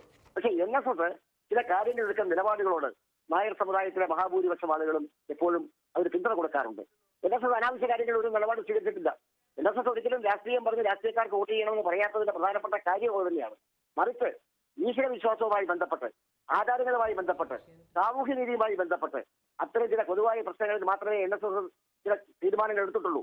അത്തരം തീരുമാനങ്ങളോടൊപ്പം നിൽക്കാൻ NSSന്റെ അകത്തുള്ള മഹാഭൂരിപക്ഷം വരുന്ന നായർ സമുദായത്തിലെ അംഗങ്ങൾ കക്ഷി രാഷ്ട്രീയത്തിന് അതീതമായി ഈ NSSന്റെ നേതൃത്വത്തോടൊപ്പം നിന്നിട്ടുണ്ട്. അങ്ങനെ ഒരു നിലപാടാണ് ശബരിമല കാര്യത്തിൽ ഉണ്ടായത്. അല്ലാതെ ശബരിമല കാര്യത്തിൽ NSS നാളെ BJPക്ക് വോട്ട് ചെയ്യണമെന്ന് തീരുമാനമെടുക്കുകയോ അല്ലെങ്കിൽ BJPക്കാരെ സഹായിക്കണമെന്ന് വരികയോ ഒന്നും ചെയ്യും എന്ന് ഞാൻ പ്രതീക്ഷിക്കുന്നില്ല. പക്ഷേ ഇതിന്റെയൊക്കെ ആനുകൂല്യം പറ്റാൻ അത്തരത്തിലുള്ള രാഷ്ട്രീയ പ്രസ്ഥാനങ്ങൾ കഴിയുമെങ്കിൽ അത് അവരുടെ കാര്യങ്ങൾ ആലോചിച്ച് അവർ ചെയ്യേണ്ട ഒരു കാര്യമാണ്. മറിച്ച് നായർ സർവീസ് സൊസൈറ്റിയെ സംബന്ധിച്ചിടത്തോളം ഇക്കാര്യത്തിൽ അവരുടെ നിലപാടുകൾ വളരെ തുറന്ന പുസ്തകം തന്നെയാണ്. നേരത്തെ ഇവിടെ സൂചിപ്പിച്ചതുപോലെ എല്ലാ ഘട്ടങ്ങളിലും NSS വ്യക്തമായ നിലപാടുണ്ട്. അതുകൊണ്ടാണ് രാഷ്ട്രീയ അതിപ്രസരം NSSലേക്ക് കടന്നു വരുന്നതിന് NSSന്റെ നേതൃത്വം എന്നും വിമുഖത കാണിച്ചിട്ടുള്ളത്. നോക്കൂ, ഇപ്പൊ ശ്രീ ജി സുകുമാരൻ നായർ അദ്ദേഹത്തിന്റെ പ്രസ്ഥാനത്തിന് വേണ്ടിയാണ് പ്രതീക്ഷിക്കുന്നത്. പക്ഷേ അതിൽ ഒരു വസ്തുതയില്ല. നേരത്തെ ശരിയാണ്, ചരിത്രം പരിശോധിച്ചാൽ NSS സംഘപരിവാറിനോട് അടുപ്പം പുലർത്തിയിട്ടില്ല. ഇവിടെ ശബരിമല വിഷയത്തിൽ പ്രത്യക്ഷ സമരത്തിലേക്ക് NSSനോടൊപ്പം ഉണ്ടായിരുന്നത് ഒരുപക്ഷെ പിൽക്കാലത്ത് ഇതൊരു സംഘർഷഭരിതമായ ഒരു അന്തരീക്ഷത്തിലേക്ക് കടന്നപ്പോൾ സംരക്ഷണം ഒരുക്കിയത് എല്ലാം സംഘപരിവാറും BJPയുമാണ്. അവർ ആശയവിനിമയം നേരിട്ട് നടത്തിയിട്ടുണ്ടാകില്ല, പക്ഷേ അകത്തളങ്ങളിൽ ആ ചർച്ചകൾ നടന്നിരുന്നു. ഒരുപക്ഷെ കോൺഗ്രസ് വിചാരിക്കുന്നുണ്ടാവുക ഇത്തവണ ഞങ്ങൾക്ക് NSSന്റെ വോട്ട് പൂർണ്ണമായും വീഴും എന്നാണ്. എങ്കിൽ മറിച്ചാകാനും സാധ്യതയുണ്ട് BJPയിലേക്ക് ആ വോട്ട് ഒഴുകാൻ. കാരണം പ്രവർത്തകർ തോളോട് തോൾ ചേർന്ന് NSSന്റെ കരയോഗത്തിൽപ്പെട്ടവർ വനിതകളായാലും പുരുഷന്മാരായാലും തോളോട് തോൾ ചേർന്ന് പ്രവർത്തിച്ചത് സംഘപരിവാർ സംഘടനകളുമായിട്ടാണ്. അതിനെ പ്രതിരോധിക്കുന്ന തിരക്കിലാണ് ഈ ബഹളവും ഈ പറയുന്ന രീതിയിലുള്ള അസ്വസ്ഥതയും ഇപ്പോൾ പരസ്പര വൈരികളുമൊക്കെയായി NSSും CPMും മാറിയത്. നികേഷേ, CPMൽ നിന്നും ഈ ശബരിമല ഇഷ്യൂ മാത്രമല്ല, ഈ 1000 ദിവസത്തെ അവരുടെ ഭരണ പരാജയങ്ങൾ ഒക്കെ തന്നെ എടുത്തുകൊണ്ട് NSS മാത്രമല്ല, നായർ സമുദായങ്ങൾ മാത്രമല്ല, മറ്റെല്ലാ സമുദായങ്ങളും അവരുടെ ധിക്കാരത്തോട് ദാർഢ്യത്തോട് വിടവർ നിൽക്കുന്ന ഒരു സാഹചര്യമുണ്ട്. ഇപ്പോൾ നികേഷ് ചോദിച്ച ചോദ്യത്തിൻ്റെ ഉത്തരമെന്ന നിലയിൽ ഇപ്പോൾ ഒരു മാർക്സിസ്റ്റ് പാർട്ടിയിൽ നിന്നും വിട്ടുപോരുകയും ഇവിടെ മാർക്സിസ്റ്റ് പാർട്ടിയോട് ഒരു കാരണവശാലും യോജിക്കില്ല എന്ന് പറഞ്ഞ് നിൽക്കുന്ന നായർ സമുദായ അംഗങ്ങൾ BJPക്ക് വോട്ട് ചെയ്യുമോ കോൺഗ്രസ് വോട്ട് ചെയ്യുമോ എന്ന ചോദ്യമാണ് ഇവിടെ പ്രസക്തമായി ചോദിച്ചിട്ടുള്ളത്. ഏതായാലും വരാൻ പോകുന്ന പാർലമെൻറ്റ് തെരഞ്ഞെടുപ്പിൽ ഇവരാരും അവരുടെ വോട്ട് പാഴാക്കി കളയും എന്ന പ്രതീക്ഷ എനിക്കില്ല. BJPക്ക് വോട്ട് ചെയ്യില്ല, അത് ഞാൻ പറയുന്നത് പാഴാക്കി കളയുമെന്ന പ്രതീക്ഷയില്ല. അപ്പോൾ മാർക്സിസ്റ്റ് പാർട്ടിയിൽ നിന്ന് വന്നതിന് ശേഷം പാഴാക്കി കളയാൻ കഴിയുന്ന തരത്തിലുള്ള ബുദ്ധിഹീനത കേരളത്തിലെ നായർ സമുദായങ്ങൾക്കില്ല എന്നതുകൊണ്ട് തീർച്ചയായിട്ടും ഈ വരാൻ പോകുന്ന പാർലമെൻറ്റ് തെരഞ്ഞെടുപ്പിൽ കേരളത്തിലെ നായർ സമുദായാംഗങ്ങൾ ബ്ലോക്കായി അവർ ഇന്ത്യൻ നാഷണൽ കോൺഗ്രസിൻ്റെ പിന്തുണയോടെ UDFൻ്റെ സ്ഥാനാർത്ഥികൾക്ക് വോട്ട് ചെയ്യുക തന്നെ ചെയ്യുമെന്ന ഒരു രാഷ്ട്രീയമായ ചിന്തകളുണ്ട് എന്നതിനെക്കുറിച്ചുള്ളൊരു കണക്കാണ് ഞങ്ങൾക്കുള്ളത്. പിന്നെ ഞാൻ പറയട്ടെ, NSS വോട്ട് ചെയ്യണമെന്ന് പറഞ്ഞാൽ വോട്ട് ചെയ്യുന്നവരല്ല മുഴുവൻ ആളുകളും. അത് നിങ്ങൾ അങ്ങനെ ധരിക്കണ്ട. NSS അവിടെ വോട്ട് ചെയ്യാൻ മതി, അവിടെ വോട്ട് ചെയ്യുക, അത് NSSൻ്റെ ആളുകൾ വോട്ട് ചെയ്യും. പക്ഷേ നായർ സമുദായങ്ങളായ മഹാഭൂരിപക്ഷം പേരും ഇത്തവണ അവരുടെ വോട്ടുകൾ പാഴാക്കുകയില്ല.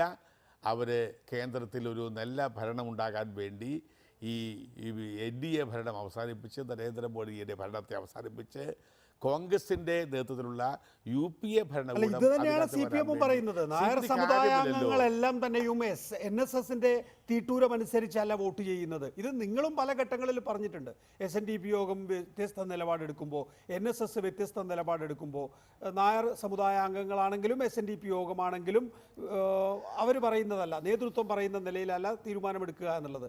അത് തന്നെയാണ് ഇപ്പോഴും CPM പറയുന്നത്. പക്ഷേ ഇപ്പോൾ ശ്രീ അജയ് തറയിൽ താങ്കൾ പറയുന്നത് ഈ ഘട്ടത്തിൽ പോലും സുകുമാരൻ നായർ തീവ്രമായിട്ടുള്ള ഒരു മാർക്സിസ്റ്റ് വിരോധം പ്രകടിപ്പിക്കുന്ന ഘട്ടത്തിൽ പോലും നായർ സമുദായങ്ങൾ സുകുമാരൻ നായർ പറയുന്നതിനനുസരിച്ചല്ല വോട്ട് ചെയ്യുക എന്ന് പറയുമ്പോൾ അതിൽ തന്നെയാണ് ഉറച്ച വിശ്വാസമുള്ളത്. നോക്കൂ, നവോത്ഥാനമാണ് ഞങ്ങൾ മുന്നോട്ട് വെക്കുന്ന രാഷ്ട്രീയം എന്ന് പറയുന്ന ഒരു ഒരു ഒരു ഒരു കാഴ്ചപ്പാടിനോട് നായർ സമുദായങ്ങൾക്ക് യാതൊരു പ്രതിപത്തിയും ഉണ്ടാവില്ല എന്നാണോ പറയുന്നത്? ഈ നവോത്ഥാനം എന്ന് പറയുന്ന വാക്കിൻ്റെ അർത്ഥമറിയാത്ത ആളുകൾ മൈക്ക് കാണുമ്പോൾ ആരോ എഴുതി കൊടുത്ത കുറേ പ്രസംഗങ്ങൾ പറയുന്നു എന്നവരെ ജീവിതത്തിൽ ഇന്നേ വരെ നവോത്ഥാനം എന്ന് പറയുന്നത് വ്യക്തി ജീവിതത്തിലൂടെ കാണിച്ചു കൊടുക്കേണ്ടതാണ്. ജീവിതത്തിൽ ഇന്നേ വരെ നവോത്ഥാനാത്മകമായ ഒരു തീരുമാനങ്ങളോ നിലപാടോ എടുക്കാത്ത ശ്രീ പിണറായി വിജയനും കോടിയേരി ബാലകൃഷ്ണനും പറയുന്ന നവോത്ഥാനം കേരളത്തിലെ ജനങ്ങൾ പൂച്ചിച്ച് തള്ളുകയല്ലാതെ ജീവിതത്തിൽ ഇന്നേ വരെ നവോത്ഥാനാത്മകമായ നടപടി എടുക്കാത്ത നിലപാടുകൾ കമ്മ്യൂണിസ്റ്റുകാരല്ലല്ല പറയുന്നത്. കമ്മ്യൂണിസ്റ്റുകാരൊക്കെ എത്രയോ ആളുകളുണ്ട്. ഈ രണ്ടുപേരെയും കുറിച്ച് ഞാൻ പറയുന്നു. ജീവിതത്തിൽ ഇന്നേ വരെ നവോത്ഥാനാത്മകമായ നിലപാടുകളോ നടപടികളോ ജീവിതത്തിൽ പരിപാലിച്ചിട്ടില്ലാത്ത ഇവർ ആരോ എഴുതി കൊടുത്ത പ്രസംഗം ഇന്ന് മൈക്കിലൂടെ പറഞ്ഞ നവോത്ഥാനം, നവനവോത്ഥാനം, നവനവകേരളം, നവകേരളീയം എന്തൊക്കെയാണ് പറയുന്നത്? ഇവിടെ കോപ്പറേറ്റീവ് സൊസൈറ്റികളിലെ ലോണിന് എഴുതിത്തള്ളാൻ വേണ്ടി കൊണ്ട് നവകേരളം, നവനീയം. എന്തിനാണ് ഇതൊക്കെ പറയുന്നത്? എന്ത് പറയുന്ന അർഹതയാണ് ഇവർക്കുള്ളത്? ഇവരുടെ രാഷ്ട്രീയ ജീവിതത്തിൻ്റെ ആ വഴിത്താരയിൽ ഇവർ ചെയ്തിട്ടുള്ള ഒരു നവോത്ഥാന സംരംഭത്തെക്കുറിച്ച് പറയുവാൻ ഇവർക്ക് കഴിയാനുള്ള ശക്തിയുണ്ടോ ഇവർക്കൊക്കെ? ഇവരെല്ലാം രാഷ്ട്രീയ ജീവിതത്തിൻ്റെ വഴിത്താരകളിൽ എല്ലാ കാലഘട്ടങ്ങളിലും അക്രമത്തിൻ്റെയും ക്രൂരതയുടെയും കൊലപാതകത്തെയും രക്തക്കറകളല്ലാതെ ഇവർ ഈ രാജ്യത്ത് നവോത്ഥാനം നടത്താൻ കഴിയുന്ന എന്തെങ്കിലും ഒരു വിചിന്തനം അവരുടെ ജീവിതത്തിലുണ്ടായിരുന്നു. കുറേ പതിറ്റാണ്ടുകളായി ശ്രീ അജയ് തറയിൽ ഒരുപക്ഷെ രാഷ്ട്രീയത്തിൻ്റെ ഇടനാഴികളിൽ നാറിയ കഥകൾ കേൾക്കുന്നത് ഇടതുപക്ഷത്തെക്കുറിച്ചാണോ UDF-നെ കുറിച്ചാണോ? ഞാൻ കേട്ടുള്ള ഇടതുപക്ഷത്തെക്കുറിച്ചാണ്. ശരി, പക്ഷേ തിരിച്ചാണ് എന്നുള്ളതാണ് നമ്മുടെ ഒരു കഴിഞ്ഞ 2-3 പതിറ്റാണ്ടുകളായിട്ടുള്ള ഒരു രാഷ്ട്രീയത്തിലെല്ലാം ഉള്ളത്. ഒരു പോട്ടെ, ഇരട്ട കൊലപാതകത്തെ തുടർന്ന് അക്രമം നടന്ന കല്യോട്ടും പരിസര പ്രദേശങ്ങളിലും CPIM സംഘത്തിൻ്റെ സന്ദർശനത്തിനിടെ സംഘർഷാവസ്ഥ. പോലീസ് സന്ദർഭോചിതമായി ഇടപെട്ടതിനെ തുടർന്ന് അനിഷ്ട സംഭവങ്ങൾ ഒഴിവായി. P Karunakaran MP, MLA-മാരായ K Kunhiraman, M Rajagopal ഉൾപ്പെടെയുള്ള ജനപ്രതിനിധികൾ അടങ്ങിയ സംഘത്തെയാണ് കല്യോട്ട് ടൗണിൽ വെച്ച് ഒരു സംഘം തടഞ്ഞത്.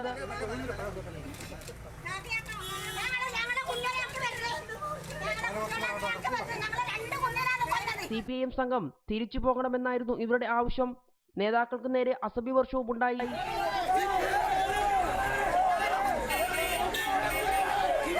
പോലീസ് സമീപനം പാലിച്ചതിനാൽ അനിഷ്ട സംഭവങ്ങൾ ഒഴിവായി.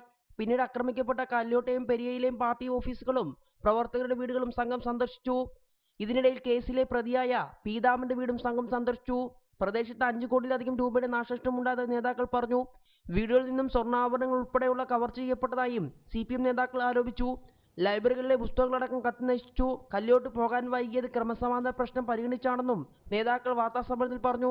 കൊല്ലപ്പെട്ടവരുടെ വീട്ടിലടക്കം പോകാൻ DCC പ്രസിഡന്റിനെ ബന്ധപ്പെട്ടിരുന്നുവെങ്കിലും കോൺഗ്രസ് നേതാക്കൾ മനഃപൂർവ്വം ഒഴിഞ്ഞു മാറുകയായിരുന്നുവെന്നും നേതാക്കൾ പറഞ്ഞു. പ്രതിപക്ഷ നേതാവിനെ ബന്ധപ്പെട്ട മറുപടി നൽകാമെന്നായിരുന്നു DCC പ്രസിഡന്റിന്റെ പ്രതികരണമെന്നും പി കരുണാകരൻ MP പറഞ്ഞു. സന്ദർശനം പൂർത്തിയാക്കിയ സംഘം ഉച്ചയോടെ തിരിച്ചുപോയി. റിപ്പോർട്ടർ, കാസർഗോഡ്. ഷാജി തറയിൽ 5 കോടി രൂപയുടെ നഷ്ടമാണ് ഉണ്ടായിട്ടുള്ളത് എന്നാണ് കല്യോട്ട് ചെന്ന CPIM-ന്റെ ജനപ്രതിനിധികൾ പറയുന്നത്. നോക്കൂ, കഴിഞ്ഞ ദിവസം മുഖ്യമന്ത്രി പിണറായി വിജയൻ അവിടെ സന്ദർശിക്കാൻ വേണ്ടി കോൺഗ്രസ്സുകാരോട് അവിടുത്തെ സാഹചര്യം അന്വേഷിച്ചിരുന്നു. അനുവദിച്ചില്ല. ഇന്നലെ അതുകൊണ്ട് പോകാതിരുന്നു. തുടർന്ന് മുല്ലപ്പള്ളി രാമചന്ദ്രനായാലും രമേശ് ചെന്നിത്തലയായാലും മുഖ്യമന്ത്രിയെ ഭീരു എന്ന് വിളിച്ചു. ഇന്ന് എം.പിയും സംഘവും പോയപ്പോൾ പോലും ഒരു സംഘത്തെ ഒരുക്കി നിർത്തി ചീത്ത വിളിക്കുകയാണ് ചെയ്തിട്ടുള്ളത്. ഇതാണോ നിങ്ങൾ പറയുന്ന ഈ ഒരു അക്രമവിരുദ്ധ രാഷ്ട്രീയം? നികേഷ്, അവിടെ കണ്ടത് ഒരു സംഘം ഞങ്ങൾ ഒരുക്കി നിർത്തിയ സംഘമാണോ? പിന്നെ തീർച്ചയായിട്ടും അവിടെ അമ്മമാരാണ്. നിങ്ങൾ ഓർക്കണം, ഈ പരിയാരം മെഡിക്കൽ കോളേജിൽ നിന്നും ആംബുലൻസിൽ കയറ്റി ഈ ഡെഡ് ബോഡികൾ കല്ലാട്ടേക്ക് കൊണ്ടുവരുന്ന സമയത്ത് റോഡിൻ്റെ ഇരുവശത്ത് നിന്ന് അമ്മമാർ അലറി വിളിച്ച് കരഞ്ഞുകൊണ്ട് ഈ ആംബുലൻസിൻ്റെ ചില്ലയിൽ കൈകൊണ്ടടിച്ച് ഈ ഡെഡ് ബോഡി ഒന്ന് കാണാൻ വേണ്ടി വെമ്പുകയായിരുന്നു ആയിരക്കണക്കിന് അമ്മമാർ. കാരണം ഇവിടെ രാഷ്ട്രീയമല്ല, ഇത്രയും ക്രൂരമായ ഒരു കൊലപാതകം, ഇത് സംഘടനമല്ല ഉണ്ടായത്. ഇത് കരുതിക്കൂട്ടി കൊലപാതകങ്ങളെ കൊണ്ടുവന്ന് കൊല ചെയ്യിച്ച് ഒറ്റ മഴുകൊണ്ടുള്ള വെട്ടിന് തല പിളർന്ന് തലച്ചോറ് പുറത്ത് ചാടിയ അതിദയനീയമായ ഒരു കൊലപാതകത്തെ വളരെ നിസ്സാരവൽക്കരിച്ച് ഞങ്ങൾ പാർട്ടിയിൽ നിന്ന് കളഞ്ഞില്ലേ എന്ന്. ഇത് കള്ള സാക്ഷികളാണ്, കള്ള കുറ്റവാളികളെടുത്തിരിക്കുന്നത്. യഥാർത്ഥ പ്രതികളും യഥാർത്ഥ കൊല ചെയ്യപ്പെട്ട ആയുധങ്ങളും ഇപ്പോഴും കണ്ടെടുക്കാൻ കിടക്കുകയാണ്. ആ സമയത്താണ് പോകുന്നത്. ഞാൻ ഇന്ന് ശ്രീ രമേശ് ചെന്നിത്തല പ്രതിപക്ഷ നേതാവ് വളരെ അസന്നിഗ്ധമായി പറഞ്ഞില്ലേ, അദ്ദേഹത്തെ ഒരു ഫോൺ വിളിക്കുന്ന ഒരു ചുമതല അദ്ദേഹത്തിന് മുഖ്യമന്ത്രിക്ക് ഞാൻ അങ്ങോട്ട് പോകുന്നുണ്ടോ എന്ന് പറയാനുള്ള ഒരു മനസ്സ് കാണിക്കാൻ കഴിയാതെ ഈ കാസർഗോഡ് പാർലമെൻറ്റ് അംഗം ഹക്കീം കുന്നിനെ വിളിച്ച് ചോദിച്ചു. അതെല്ലാം വളരെ ബാലിശമായ കാര്യങ്ങളല്ലേ പറയുന്നത്. എന്തിന് ചന്ദ്രശേഖരൻ പോയല്ലോ ഇന്നലെ? ചന്ദ്രശേഖരൻ പോലെ ഇന്നിപ്പോൾ ശ്രീ പി കരുണാകരൻ പറഞ്ഞു, ഞാൻ ഹക്കീം കുന്നിലിനെ വിളിച്ചിരുന്നു, അപ്പോൾ അനുകൂല നിലപാടല്ല, KPCCയുമായി ഇക്കാര്യം സംസാരിച്ചതിന് ശേഷം മാത്രമേ ഞങ്ങൾക്ക് നിലപാട് പറയാൻ കഴിയൂ. ഇന്നിപ്പോൾ ജനപ്രതിനിധികൾ, അവിടെ സ്വാഭാവികമാണല്ലോ ഒരു ജനപ്രതിനിധി എന്നുള്ള നിലയിൽ MP-യും MLA-യും പോവുക. KT കുഞ്ഞിക്കണ്ണൻ്റെ ടെലിഫോൺ. ശ്രീ KT കുഞ്ഞിക്കണ്ണൻ, 5 കോടി രൂപയുടെ നാശനഷ്ടം എന്നാണ് പറയുന്നത്. കാസർഗോഡ് പെരിയ എന്ന് പറയുന്ന ഒരു ചെറിയ പ്രദേശത്ത് ചില വീടുകളും ഒരു പാർട്ടി ഓഫീസും ഏതെങ്കിലും തരയിൽ ആക്രമിക്കപ്പെടുന്നത് 5 കോടി രൂപയുടെ നഷ്ടമുണ്ടാക്കി എന്നാണോ പറയുന്നത്? കാസർഗോഡ് പെരിയ പ്രദേശത്ത് നിങ്ങൾക്ക് നിങ്ങളുടെ റിപ്പോർട്ടർ തന്നെ പറഞ്ഞ അന്വേഷിച്ചാൽ മനസ്സിലാവും. അതൊക്കെ വാഹനങ്ങള്, ആളുകളുടെ കന്നുകാലികള്, വീടുകള്, പാർട്ടി ഓഫീസുകള് എല്ലാം തകർക്കുകയല്ലേ. ഈ പെരിയ കല്യോട് പ്രദേശം കോൺഗ്രസിന്റെ ഒരു ആധിപത്യ പ്രദേശമാണ്. പരമ്പരാഗതമായി വലതുപക്ഷത്തിന് സ്വാധീനമുള്ള കാസർഗോഡ് ജില്ലയിലെ ഒരു മേഖലയാണത്. ആ പ്രദേശത്ത് ഇത്തരം ഒരു ദാരുണമായ സംഭവം ഉണ്ടാകുന്നതിലേക്ക് എത്തിയതും നേരത്തെ ഉണ്ടായ സംഘർഷങ്ങളാണ്. ആ സംഘർഷങ്ങളുടെ പശ്ചാത്തലത്തിലാണ് ഒരിക്കലും സംഭവിക്കാൻ പാടില്ലാത്ത 2 യുവാക്കളുടെ ഈ ദാരുണമായ അന്ത്യമുണ്ടായത്. അതിനെ തുടർന്ന് സമാധാനം സ്ഥാപിക്കുക എന്നുള്ളതും ഇത്തരം ഒരു രാഷ്ട്രീയ സംസ്കാരം അവസാനിപ്പിക്കുക എന്നുള്ളതും വളരെ ഉറച്ചൊരു നിലപാടായിട്ട് CPM-ഉം ഇടതുപക്ഷ മുന്നണി ഗവൺമെന്റും ജനങ്ങളോട് കൃത്യമായി തുറന്നു പറഞ്ഞിട്ടുണ്ട്. ജനങ്ങളുടെ മുമ്പിൽ തലകുനിച്ചുകൊണ്ട് ഇന്നത്തെ ഒരു സാഹചര്യത്തെ മറികടക്കാൻ കഴിയുന്ന രീതിയിൽ എല്ലാ പാർട്ടികളും, അത് പ്രധാനമായിട്ട് CPM ഉൾപ്പെടെയുള്ള പാർട്ടികൾ ആത്മവിമർശനപരമായി ഈ കാര്യങ്ങളെ കാണണമെന്ന് പറഞ്ഞിട്ടുണ്ട്. പക്ഷെ കോൺഗ്രസ് എന്താ ചെയ്യുന്നത്? കോൺഗ്രസ് ഈ വിഷയത്തിൽ തൃണമൂൽ കോൺഗ്രസ് കളിക്കുന്ന പോലെ, മാറാട് BJP-ക്കാർ കളിച്ചതുപോലെ ഇത്തരം ഒരു സംഭവത്തെ, ദാരുണമായ സംഭവത്തെ ഉപയോഗിച്ച് കലാപമുണ്ടാക്കാനും തങ്ങൾക്ക് അനഭിമതനായ ജനസമൂഹങ്ങൾ അവിടുന്ന് വാനിഷ് ചെയ്യാനുള്ള, ഉച്ചാരണം ചെയ്യാനുള്ള ഒരു ശ്രമമാണ് കോൺഗ്രസ് ആരംഭിച്ചത്. അതൊന്നും കാസർഗോഡ് ജില്ലയുടെ ഒരു പൊതുപരിസരത്ത് നടക്കുമോ? കേരളത്തിലെ ഒരു പൊതുപരിസരത്ത് നടക്കുമോ? ഇന്ന് പക്ഷേ ശ്രീ KT കുഞ്ഞിക്കണ്ണൻ, അവിടെ ജനപ്രതിനിധികൾ ചെന്നപ്പോൾ വലിയ നിലയിലുള്ള പ്രതിഷേധമാണ്. ആളെ കൊന്നിട്ടാണോ പാർട്ടി ഉണ്ടാക്കേണ്ടത് എന്ന് കയർത്തുകൊണ്ടാണ് സ്ത്രീകൾ CPM സംഘത്തെ നേരിട്ടത്. അല്ല, അത്തരം ചോദ്യങ്ങള് ഈ ലാൽജിയും അതേപോലെ തന്നെ മധു ഈച്ചരത്തും അനീഫയും ഒക്കെ കൊല ചെയ്യപ്പെട്ട സ്ഥലങ്ങളും നമുക്ക് ഉന്നയിക്കാമല്ലോ. പക്ഷെ ഉത്തരവാദപ്പെട്ട രാഷ്ട്രീയ പ്രസ്ഥാനങ്ങൾ ഏതെങ്കിലും അമ്മമാരുടെയോ ജനങ്ങളുടെയോ വികാരപരമായ പ്രശ്നത്തെ തീ കൊടുക്കുകയാണോ ചെയ്യേണ്ടത്? അങ്ങനെ തീ കൊടുത്ത് ഒരു ഏറ്റുമുട്ടൽ ഉണ്ടാക്കുകയാണോ ചെയ്യേണ്ടത്? അല്ല, ഇപ്പോൾ ഉണ്ടായിരിക്കുന്ന ഈ വൈകാരികമായ സാഹചര്യത്തെ സംയമനത്തോടുകൂടി പരിഹരിച്ച് ഇത്തരം സംഭവങ്ങൾ ആവർത്തിക്കാതിരിക്കാനുള്ള ഒരു രാഷ്ട്രീയ പരിസരം ഉറപ്പുവരുത്തുക. അതിന്റെ മുന്നുപാധി എന്ന് പറയുന്നത് രാഷ്ട്രീയ നേതാക്കന്മാരുടെ വിവേകപൂർണമായ പ്രവർത്തനമാണ്. രമേശ് ചെന്നിത്തല മുതൽ ഈ ചർച്ചയിൽ പങ്കാളിയാകുന്ന നമ്മുടെ അജയ് തറയിൽ വരെയുള്ള ആളുകൾ വികാരങ്ങൾക്ക് തീ കൊടുക്കാനാണ് ശ്രമിക്കുന്നത്. എല്ലാ കൊലപാതകങ്ങളും ദാരുണമാണ്. ഒരു കൊലപാതകത്തെ ആർക്കും ന്യായീകരിക്കാനാവില്ല. മനുഷ്യന്റെ ജീവൻ എടുക്കുന്ന ഒരു പ്രവൃത്തിയെ നമുക്ക് ആർക്കും ന്യായീകരിക്കാൻ പറ്റില്ല. പക്ഷെ അത്തരം സംഭവങ്ങൾ ഉണ്ടായിക്കഴിഞ്ഞാൽ അത് ആവർത്തിക്കാതിരിക്കാനുള്ള രാഷ്ട്രീയ ഉത്തരവാദിത്തത്തോടു കൂടിയുള്ള ഇടപെടലാണ് വേണ്ടത്. പക്ഷെ അജയ് തറയിലൊക്കെ അടുത്ത തെരഞ്ഞെടുപ്പ് ലക്ഷ്യം വെച്ചുകൊണ്ട് ഈ പ്രശ്നത്തിന് തീയിടുമ്പോൾ അവർ സ്വയം രഹസ്യപരമായ ഒരു നിലപാട് സ്വീകരിക്കുകയാണ്. അവർ മനസ്സിലാക്കേണ്ട ഒരു കാര്യം, ഈ പെരിയയിലെ കല്യൂർ പ്രദേശം മാത്രമേ കോൺഗ്രസിന് സ്വാധീനമുള്ള പ്രദേശമുള്ളൂ. അതിന് ചുറ്റും CPM-നും മറ്റിതര രാഷ്ട്രീയ പ്രസ്ഥാനങ്ങൾക്കും സ്വാധീനമുള്ള പ്രദേശമാണ്. അപ്പൊ അത്തരം പ്രദേശങ്ങൾക്ക് അകത്ത് നിൽക്കുന്ന ഒരു പ്രദേശം മാത്രമാണ് പെരിയ കല്ലോട്. അവിടെ കുറെ പ്രദേശത്തുള്ള കോൺഗ്രസുകാരെ സംഘടിപ്പിച്ച് വൈകാരികമായ അന്തരീക്ഷം ഉണ്ടാക്കി CPM-ന്റെ വളരെ സമ്മതിതരായ ജനങ്ങൾക്കിടയിൽ ഏറെക്കാലമായി പ്രവർത്തിക്കുന്ന നേതാക്കന്മാരെ അങ്ങനെ കൈകാര്യം ചെയ്യാൻ വിട്ടു കഴിഞ്ഞാൽ എന്താ സംഭവിക്കുക? അവസാനമായി സമയം ശൈലി മാറ്റാനാണ് ഞങ്ങൾ ഉദ്ദേശിക്കുന്നത് എന്ന് CPM ആവർത്തിച്ചു വരുന്നു. നിങ്ങളെ സംബന്ധിച്ചിടത്തോളം ഓരോ ദിവസവും ഓരോ നേതാവ് എന്നുള്ള നിലയിൽ അവിടെ സന്ദർശിച്ചുകൊണ്ടിരിക്കുന്നു. ഈ നിലയിൽ ആളുകളെ ഒരുക്കി നിർത്തി പ്രതിഷേധം. ഇന്നലെ മുഖ്യമന്ത്രിയാണ് ഈ പ്രതിഷേധം നേരിടേണ്ടി വന്നിരുന്നതെങ്കിലോ, അപ്പോൾ മുഖ്യമന്ത്രിയെ ഇന്നലെ ഭീരു എന്ന് പറഞ്ഞ് കൂടുതൽ പ്രകോപിതനാക്കുക, എന്നിട്ട് അദ്ദേഹത്തെ കൊണ്ട് ഈ നിലയിലുള്ള പ്രതിഷേധം നേരിടേണ്ടി വരുന്നൊരു സാഹചര്യം സൃഷ്ടിക്കുക എന്നുള്ളത് രാഷ്ട്രീയം തന്നെയാണ് അല്ലേ? അല്ല, ഈ സ്ഥലം MLA ഈ കേസിൻ്റെ കുറ്റവാളികളുടെ നിഴലിൽ നിൽക്കുന്നൊരു വ്യക്തിയാണ്. അങ്ങനെ ഉള്ള ആള് ചെല്ലുമ്പോൾ അമ്മമാർ പ്രതിഷേധിക്കില്ലേ? സ്ഥലം MLA എന്ന് പറയുന്നത് എന്ത് കുറ്റവാളിയാണ്? അങ്ങേര് അവിടെ ഈ ആലോചന യോഗത്തിൻ്റെ അധ്യക്ഷം വഹിക്കേണ്ട വ്യക്തി പർപ്പസിബിളായിട്ട് മാറി നിന്ന് ആ മറ്റേ ആലോചന യോഗത്തിൽ പങ്കെടുക്കാതെ മാറി അടിച്ചുവിടുന്ന കഥകളല്ലേ? അല്ല, അദ്ദേഹം പങ്കെടുത്തു. അധ്യക്ഷം വഹിക്കേണ്ട ആളായിരുന്നു. കഥയല്ലേ അത്? അതാണ് CBI അന്വേഷിക്കട്ടെ. CBI അന്വേഷിക്കുമ്പോൾ ഈ കോൺസ്പിറസിയെ കുറിച്ച് പുറത്തു വരും. കയ്യില് അല്ല പോലീസ് ഈ മർഡർ കേസ് അന്വേഷിക്കാൻ CBI ബെസ്റ്റ്. അഴിമതി കേസ് അന്വേഷിക്കുന്ന കാര്യത്തിലെ പ്രശ്നമുള്ളൂ. ഞാൻ പറയട്ടെ, കയ്യിൽ ഇരുമ്പ് സ്റ്റീൽ റാഡ് ഇട്ടിരിക്കുന്ന പീതാംബരൻ ഒരു തുരുമ്പ് പിടിച്ച വാളുകൊണ്ട് കൃപേഷിൻ്റെ തലയ്ക്ക് വെട്ടി തലച്ചോറ് പിളർന്ന് താഴെ വീഴുമെന്ന് പറഞ്ഞാൽ ഏത് കണ്ണുപൊട്ടനാണ് വിശ്വസിക്കാൻ പോവുക? അപ്പോൾ അതുകൊണ്ട് യഥാർത്ഥ പ്രതികളെ പുറത്തു കൊണ്ടുവരണം. ഇവിടെ പോലീസ് കള്ളക്കളി നടത്തുന്നു. SP മാറ്റി. ആ SP നേരായ വഴിക്ക്, ഞാൻ ഇവിടെ നിന്ന് പറഞ്ഞത് SP നേരായ വഴിക്ക് കാര്യങ്ങൾ കൊണ്ടുപോയതാണ്. ആ SP മാറ്റി.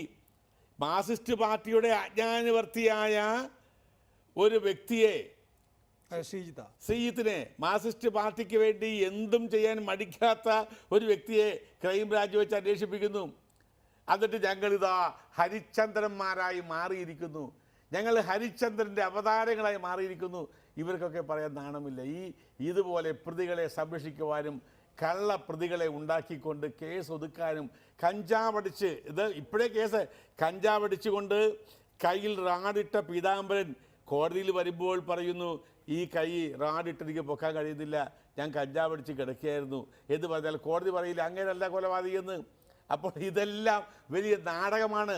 വക്കീലിരുന്ന് ക്ലാസ് കൊടുത്ത് ആളുകളെ പ്രതിയാക്കിയിരിക്കുന്നു.